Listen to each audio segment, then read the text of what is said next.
Alors maintenant, on va parler du harcèlement moral. Le harcèlement moral, c'est une répétition abusive qui, par des gestes, paroles, comportements, attitudes, vise à dégrader les relations familiales, professionnelles ou bien amicales.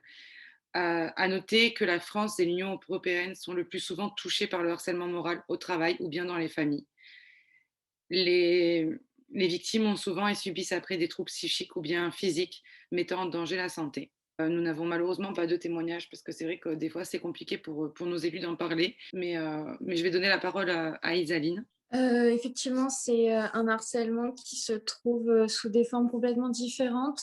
On peut la retrouver également dans les familles, comme tu l'as dit, Tiphaine, et je dirais que c'est la plus compliquée à gérer puisque ça veut dire que ceux qui sont censés être nos alliés sont en fait nos bourreaux, et donc à ce moment-là, j'invite les gens qui peuvent le vivre à se tourner vers, une association, nous les élus par exemple, toi en tant que présidente, mais également à leurs amis ou aux parents de leurs amis, qui peuvent, potentiellement les aider, dans leur démarche pour, se sortir de tout ça. Voilà. Merci beaucoup Isaline. Marjorie.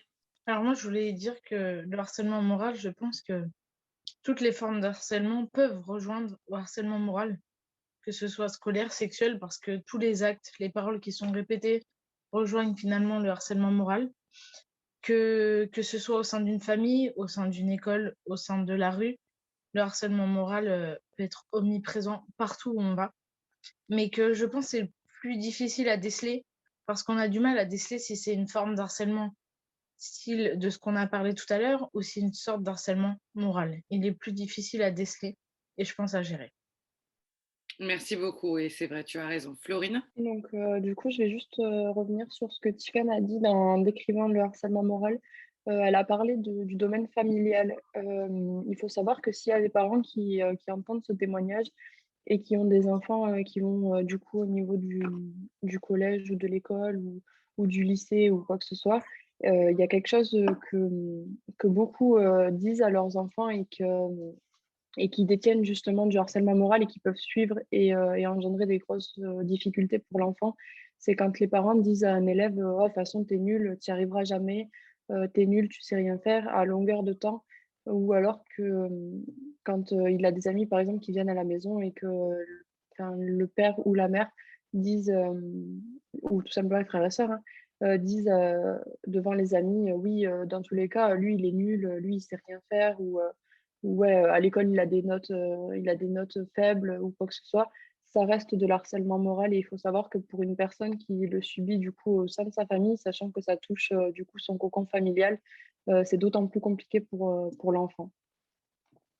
Merci beaucoup et oui, c'est vrai, tu as raison. Malheureusement, on n'en parle pas assez, mais il y a beaucoup au sein d'une famille qui vont rabaisser d'autres personnes et ben, bien sûr, ça fait mal. C'est des choses qui sont dures à entendre et dures à vivre. Donc voilà. Est-ce que quelqu'un souhaiterait rajouter quelque chose sur le harcèlement moral? Mais bien sûr, qui est également qui rejoint beaucoup de formes d'autres harcèlements, puisque comme on en a parlé dans les différents harcèlements, voilà, ça rejoint un petit peu, mais on peut peut-être plus en parler au niveau du cocon familial, on va dire.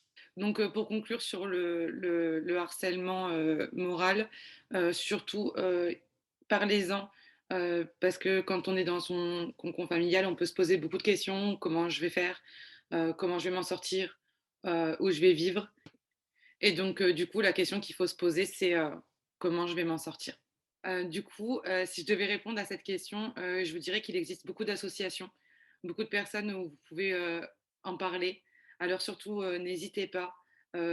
L'État a mis beaucoup de choses en place et il faut les utiliser. Vous pouvez appeler le 30-20, que vous soyez élève, professeur, professionnel, témoin ou bien victime. Dans le cadre d'un cyberharcèlement, voici le numéro, le 0800 200 00. Ensemble, luttons contre le harcèlement dans toute sa généralité. Rendez-vous tous les dimanches à 18h pour une nouvelle émission. Stop au J'ai harcèlement. été victime de cyberharcèlement, c'est-à-dire un harcèlement qui s'est déroulé sur les réseaux sociaux, notamment Facebook, Instagram et Snapchat. Donc au début, ça a commencé par des insultes